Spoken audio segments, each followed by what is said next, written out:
So my topic is on the death penalty. The death penalty can be seen as the highest punishment to receive for a crime that has been committed.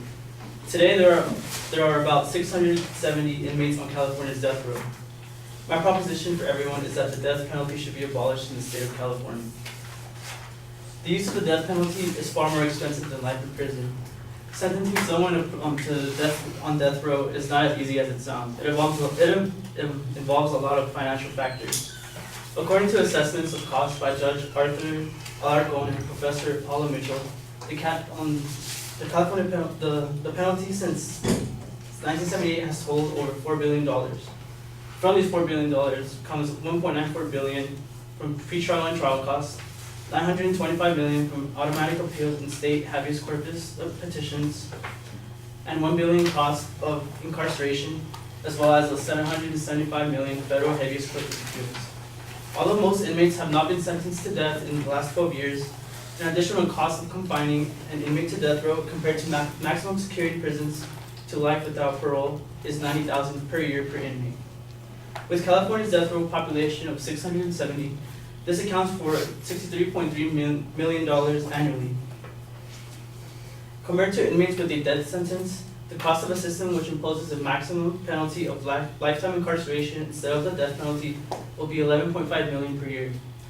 And by abolishing the death penalty, the costs that were meant to go toward each case should go toward expanding budget on crime prevention studies and tactics for a safer community overall. The death penalty is full of flaws and can affect millions of people, lots of people. Many people on death row are falsely accused of horrendous crimes with little to no evidence to be justified. A victim of unjust sentencing is a man by the name of Kevin Cooper. Many high-profile people in the law field believe he is an innocent man.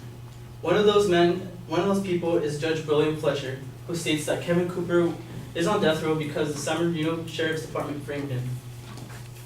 In a letter to Governor Jerry Brown, Paulette Brown, who is the former president of the American Bar Association, writes that Kevin Cooper's arrest, prosecution, and conviction are marred by evidence of racial bias, police misconduct, evidence tampering, suppression of information, hamstrung court system, and plenty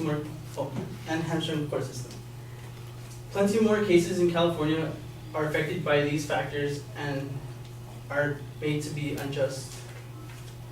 The death penalty is also ineffective and is in violation of basic human rights.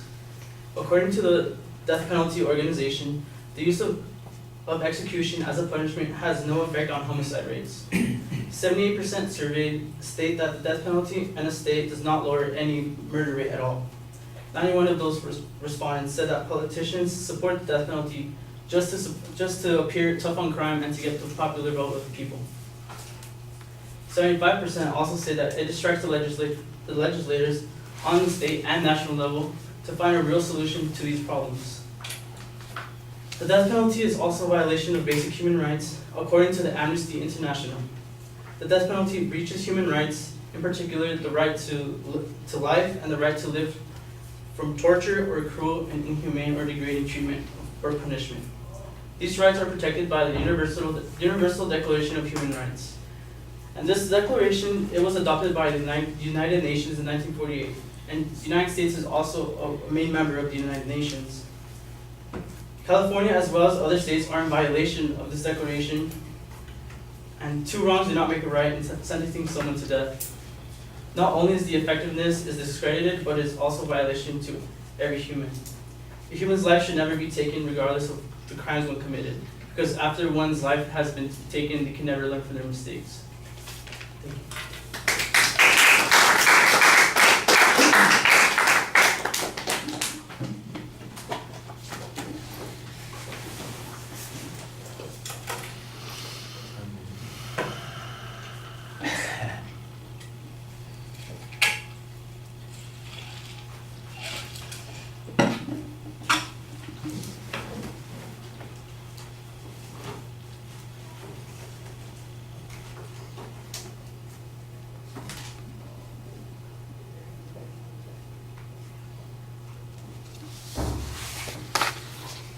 All right, Emmanuel, a couple of things that are problematic. Your proposition is a proposition of policy. The word should is a tip-off on that one. You're calling for an action, so that's problematic.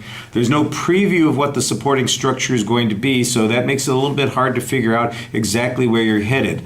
I think there's plenty of room for controversy on that, so there's no problem there. There actually is a division in the points, the supporting structure, but there aren't any numerical signposts to indicate what those points are. People who are listening carefully will understand that there's a cost issue, there's an issue concerning whether or not people are actually innocent, and then there's an argument about the ethics or morality of that particular point, which, by the way, is the next problem. The whole third point is a value argument, which can't be used to support a claim of fact, so that's also a little bit of a problem. So we've got the main proposition being a policy claim, and your third point being a value claim, both of which are inappropriate for a claim of fact. So that's a little bit problematic. The argument about whether or not the death penalty is costly and expensive, I think you've got some good information on this to demonstrate what the current costs are, and there's even some information hypothetical about what the cost would be if we got rid of the death penalty in order to maintain the prisoners in the current situation without having to have execution hanging over their head. I thought that that was a useful piece of information. The second point, suggesting that people might be unjustly prosecuted and put at risk of life and limb under the death penalty. You've got one case that you refer to. It sounds to me like there's plenty of attention being drawn to this case. If everything that's been described there is true, that would seem like it would be covered by all of those appeals and habeas corpus claims that are running up the costs, and the likelihood that Kevin Cooper is going to be executed because he was ramrodded into this seems relatively low, because there are plenty of grounds for appeal on this. Why this case stands out, I'm not sure, and whether or not this case is typical, I think you need a little bit more of that. You don't really have anything other than the one case to suggest that. I did think, however, that your use of the judge as a source on this particular point seemed pretty effective. Obviously, that judge is not the judge who was overseeing the trial. Otherwise, they'd have ruled a mistrial in the first place. So it's some kind of outside evaluation, maybe a little bit more context on how that judge's opinion was arrived at would be helpful. And then, like I said, the whole third argument is a value claim that doesn't really fit for the claim of fact that we're working on. You do a pretty good job speaking to the audience most of the time, but you do sometimes have a tendency to read a little, and you get stuck on some of the arguments as you're going along. Maybe a little more practice would help. All right, thank you.